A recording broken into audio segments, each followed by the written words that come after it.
بالله من الشيطان الرجيم بسم الله الرحمن الرحيم الحمد لله رب العالمين الرحمن الرحيم مالك يوم الدين إياك نعبد وإياك نستعين اهدنا الصراط المستقيم صراط الذين أنعمت عليهم غير المغضوب عليهم ولا الضالين اللهم صل على سيدنا مولانا محمد وعلى آل سيدنا مولانا محمد وعلى سيدنا مولانا محمد وبارك السلام عليكم السلام عليكم ورحمة الله وبركاته. وعليكم السلام ورحمة الله وبركاته.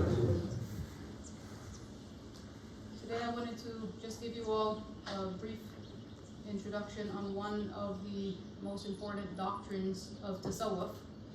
And tasawwuf is what is in modern days called Sufism, but actually that is tasawwuf, is the path of tasawwuf or the path of the Sufis.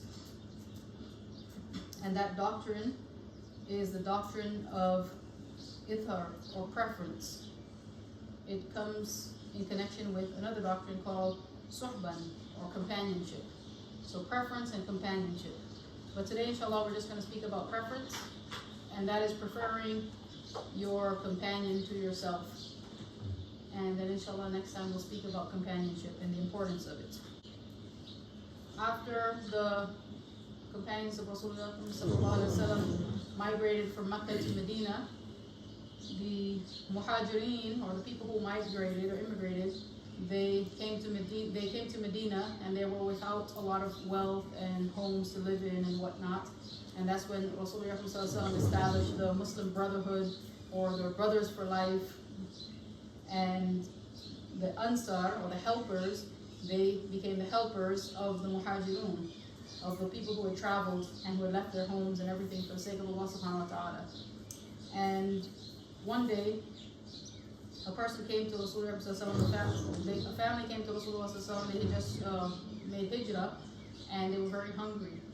And he welcomed them into his home, and he asked his family to please prepare some food for them, or give some food which was cooked. And they said, we haven't cooked food in our house in 3 days, we don't have any food. So he went to another of his homes and he asked them the same thing, and they said, we also haven't cooked food in a few days, we don't have anything. He asked another one of his family, and they had the same answer, because this was a very difficult time for the Muslims, a very time of struggle. And because Rasulullah had chosen Hazrat Ali as his brother for life, he also was a muhajir. But otherwise, most of the people were muhajirun paired up with Ansar. And so he didn't have much. And then he said, by Allah, the person who feeds this family or these people, Allah subhanahu wa ta'ala will have mercy on them. And one of the Ansars, he got very happy and very excited about it. So he ran to his house and he called his family, his begum, and he asked her, can you prepare some food, or do we have some food to feed these people who have just traveled? And his begum told him, well, we only have exactly enough food for our children. And this was an Ansar family, but they were not very well off at all. And she said, we only have enough food to feed our children, and that's what I've just prepared, and they're ready to eat. And he said, no, find some way of distracting the children. Just dim the light or turn off the candle and keep stirring the pot, and keep stirring the pot so they hear that you're preparing the food until they fall asleep. Sort of trick them until they go to sleep, and meanwhile, call the guests and serve them the food. And so he told Rasulullah, yes, I have food for these people. So they came over and he fed them, and his children fell asleep, in anticipation of waiting for some food. And then Allah subhanahu wa ta'ala revealed an ayat in Holy Quran, which the translation, and this is the basis for the Sufi doctrine of preference, or ithar, or preferring your Muslim brother or sister above yourself. And that ayat of Holy Quran, the translation of it is, Allah subhanahu wa ta'ala revealed this ayat of Holy Quran in reference to that incident. And that is, and also for those who were settled in Medina and adopted the faith before them, they love those who migrated to them, and they find not any want in their hearts for what the immigrants were given, but they prefer the immigrants over themselves, even though they are themselves in poverty. And whoever is protected from stinginess of his soul, it is those who will be successful. SubhanAllah. So Allah revealed the ayat that even though some of these people themselves are poor or without, they still, in that poverty, prefer the other companions over themselves. And on this basis, this has come about the doctrine of preference, or showing preference to your Muslim brother or sister above yourself. It's a very famous Sufi doctrine, famous doctrine of Tasawwuf. And I'm going to read a few sections from this book, which is the Kashf al-Mahjub, a book which Shadi has told the whole of the Jamaat, all of his talib and talibas, many times to read this book.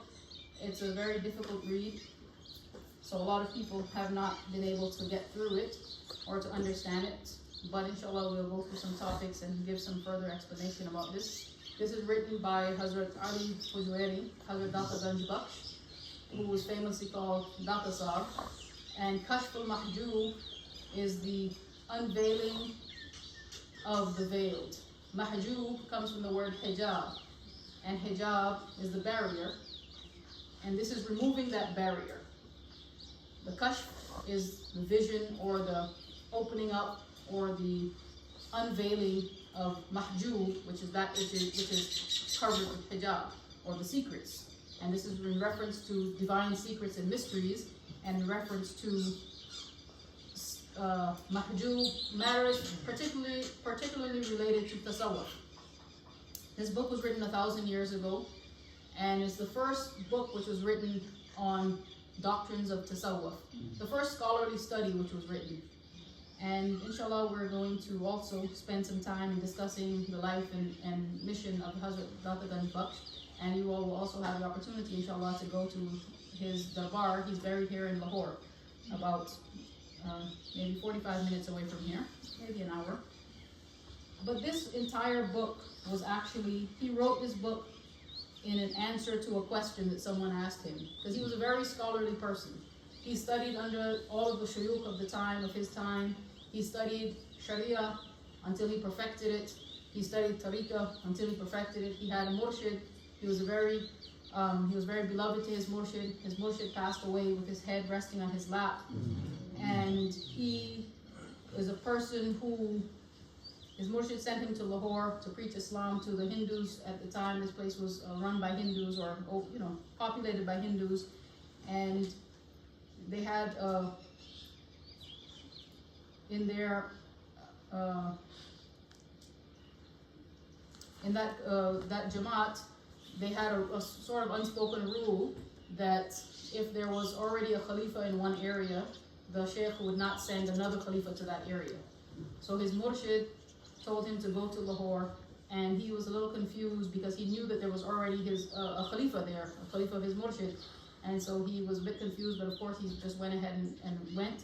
And when he entered the city, the gates of Lahore, then he saw a procession of people taking a dead body out of the city. And he asked them, who is this person? And they said, this is the Khalifa of this particular Sheikh.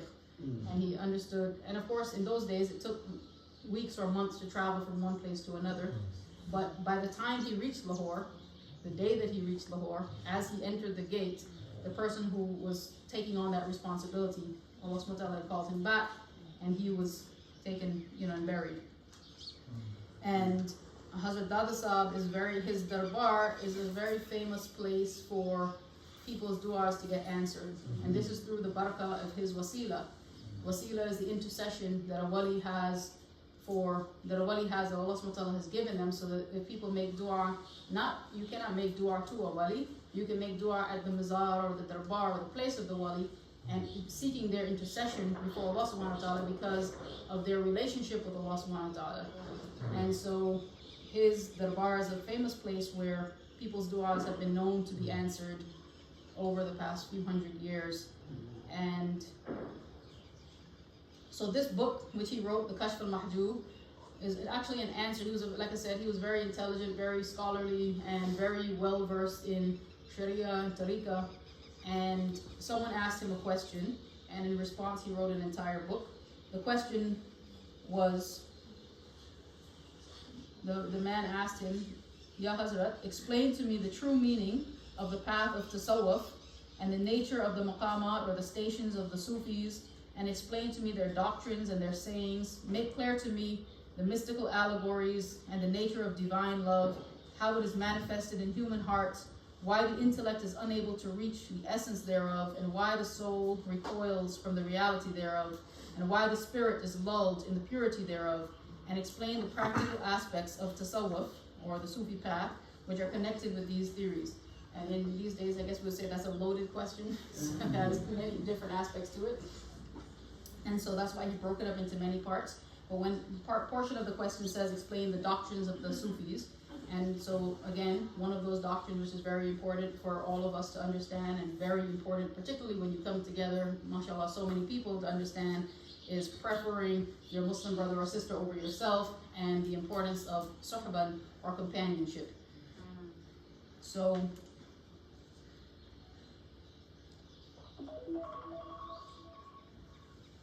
most of the walis prefer, they say that preference to one's companion over his own. If you don't have that, then your relationship is unlawful. As well as there's a particular Sufi. One of the ways that this book is structured is that Hazrat Dada Sahib, he breaks. This is a very scholarly book. So what he does is he takes a topic and he gives information on that topic based on all of the leading Sufis of the time. He gives information on that topic based on the walis of the past, and then he gives a synopsis of that that discussion, and he explains it, thoroughly for people to understand. So right now he's explaining the doctrine of Abu Hassan Ahmad Muhammad Nuri, and he says it is a peculiarity of his path that in companionship he prefers his companion's claim to his own, and he holds that companionship without preference to be unlawful. He also holds that companionship is obligatory on dervishes or on Sufis, and that retirement or staying away or isolation is not praiseworthy, and everyone is bound to prefer his companion to himself, or it is incumbent upon a Sufi to prefer the needs of his companion to his own needs. It is related that he said, beware of retirement or seclusion or going away, staying by yourself or isolation, because it is in connection with shaitan, and cleave to companionship or hold fast to companionship, because in it is satisfaction of Allah subhanahu wa ta'ala. And so we explained the ayat from Holy Quran. He mentions this ayat from Holy Quran in which Allah subhanahu wa ta'ala says that these Ansar, they prefer their companions to themselves, and they prefer them even though they themselves are without, but they will give to those muhajirun. And he says, the true nature of preference consists in maintaining the rights of the person with whom one associates, and subordinating one's own interest to the interest of one's friend, and in taking trouble upon oneself for the sake of promoting his happiness, or the happiness of his friend, because preference is the rendering of help to others, and putting into practice that which Allah has commanded Rasulullah sallallahu alaihi wasallam. Then he says, preferences of two kinds. Firstly, in companionship, as has been mentioned, and secondly, in love. In preferring the claim of one's companion, there's a sort of trouble and effort, but in preferring the claim of one's beloved, there's nothing but pleasure and delight. So there's two types of preference. One is preference given to your companion. One is preference given to someone who's beloved to you. So someone who is your companion, you feel you put a little bit of trouble into helping them and showing preference to them. But if you have a good relationship with a person and your love is for the sake of Allah subhanahu wa ta'ala, then you're not going to feel any difficulty in preferring their needs above your own. You only feel that difficulty when you are forcing yourself to do it. But if you actually love someone for the sake of Allah subhanahu wa ta'ala, and you have to show them preference, then you feel it's not a burden upon you. And if there's someone who you love very much and they have some needs, you prefer to fulfill their needs above your own needs. It is well known that when Ghulam al-Khalil persecuted the Sufis, Nuri and Raqam and Abu Hamza were arrested and conveyed to the Caliph's palace.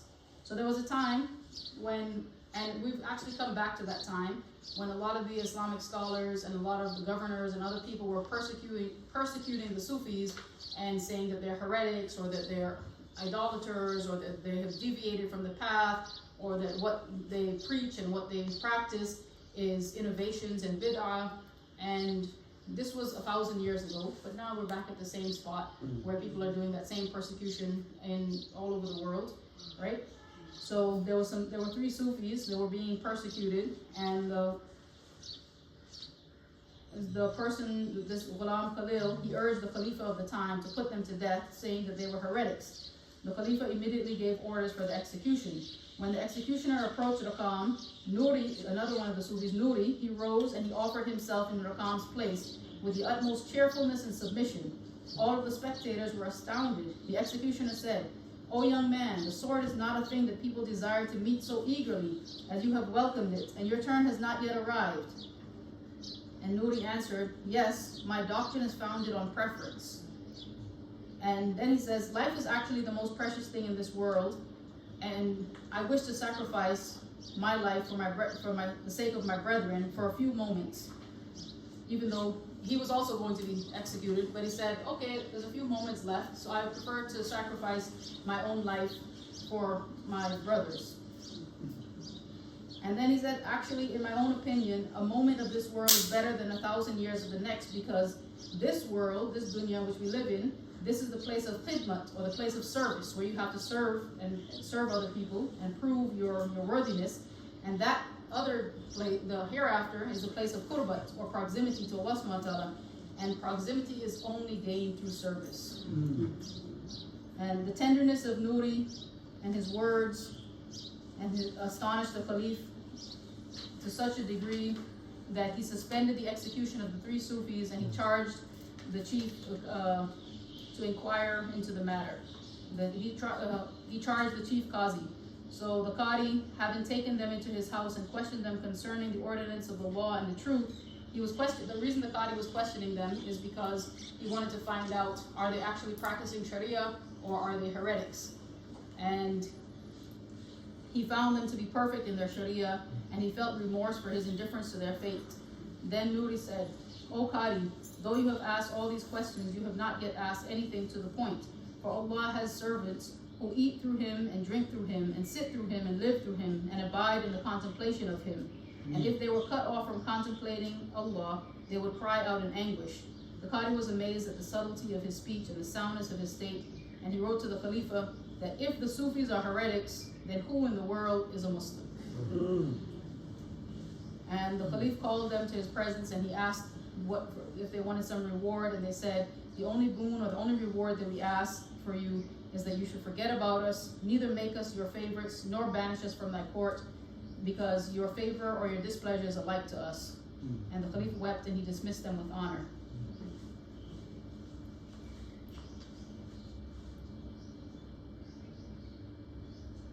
There is another story here, which Hazrat Dada Sahib says that I've read in the anecdotes that 10 dervishes lost their way in the desert and were overtaken by thirst. They had only 1 cup of water, and everyone preferred the claim of the others, so that none of them would drink the water, and they all died except one, who then drank it and found strength to escape. Some person said to him, "Had you not drunk it, it would have been better."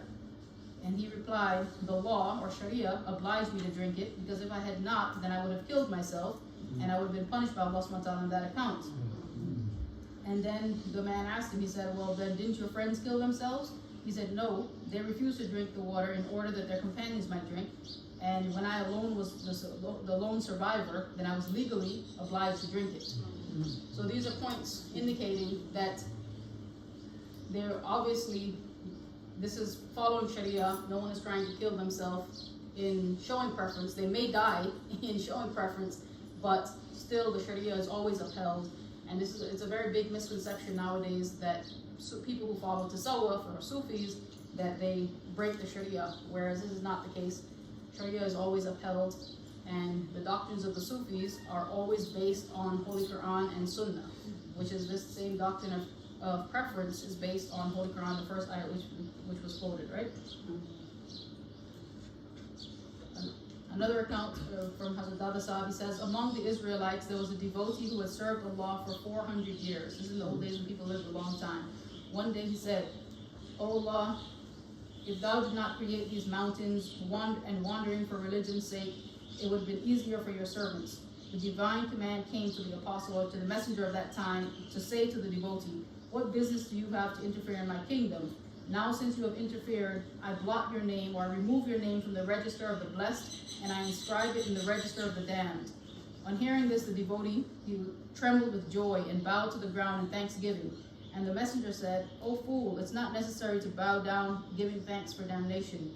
And he said, "My thanksgiving is not for damnation, but because my name is at least inscribed in one of Allah's registers. But O apostle, or O messenger, I ask a favor of you. Say to Allah that since you are going to send me to hell, make me so large that I may take the place of all the sinful Muslims, Unitarians, and let them all go to paradise.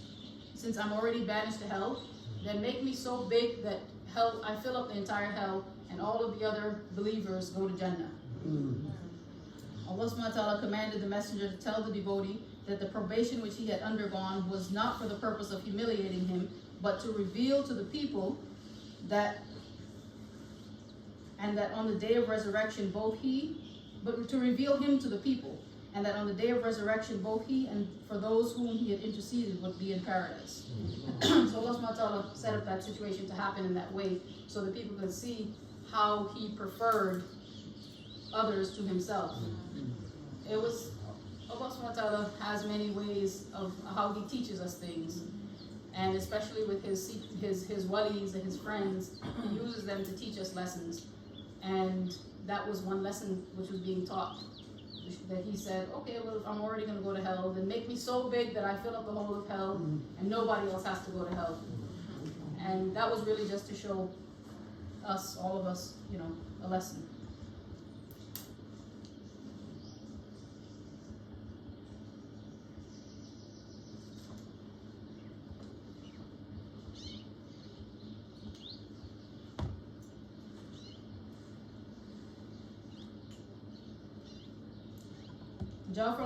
Ja'far Kuldi says, "One day when Abu Hassan Nuri was praying to Allah in solitude, I went to overhear him, for he was very eloquent. He was saying, 'Ya Allah, in thy eternal knowledge and power and will, thou dost punish the people of hell whom thou hast created. And if it be thy will to make hell full of mankind, thou art able to fill that hell and all its area with me alone, and send all the rest of people to paradise.'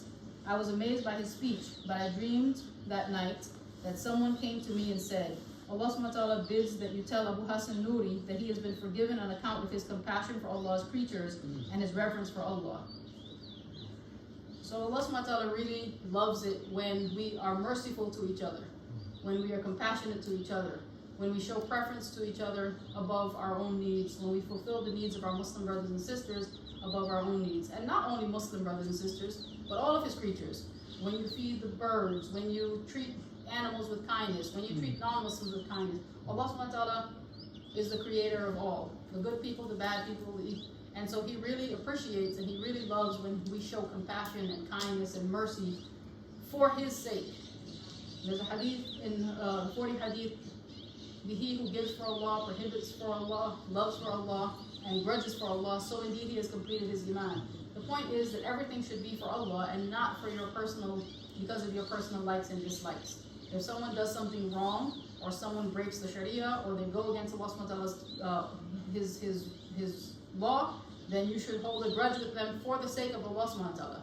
If someone does something good, everything has to come through that paradigm. It has to be for the sake of Allah subhanahu wa ta'ala.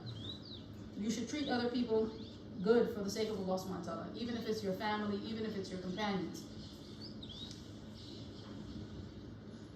So Hazrat Dada Sahib, after he speaks a bit about this doctrine, then he says, "It is sound in principle and of great importance in the eyes who have insight. Nothing is harder to a man than spiritual sacrifice and to refrain from the object of his love. Allah subhanahu wa ta'ala has made this sacrifice the key of all good." And he says, this is the foundation of Sufism, or this is the foundation of Tasawwuf. Someone came to Ruwaym and asked him for direction, and Ruwaym said, "O my son, the whole affair consists in spiritual sacrifice. If you are able to do this, it is well. If not, then do not occupy yourself with the futilities of the Sufis. meaning thereby that everything else except this is futile. So if you can't show preference to your companions above yourself, then it's no need to do so many other things and try to be so great and try to be so pious if you can't do this basic thing, which is showing preference to someone else above yourself. أعوذ بالله من الشيطان الرجيم بسم الله الرحمن الرحيم سبحان ربك رب العزة عما يصفون والسلام على المرسلين والحمد لله رب العالمين برحمتك يا أرحم الراحمين اللهم صل على سيدنا مولانا محمد وعلى آل سيدنا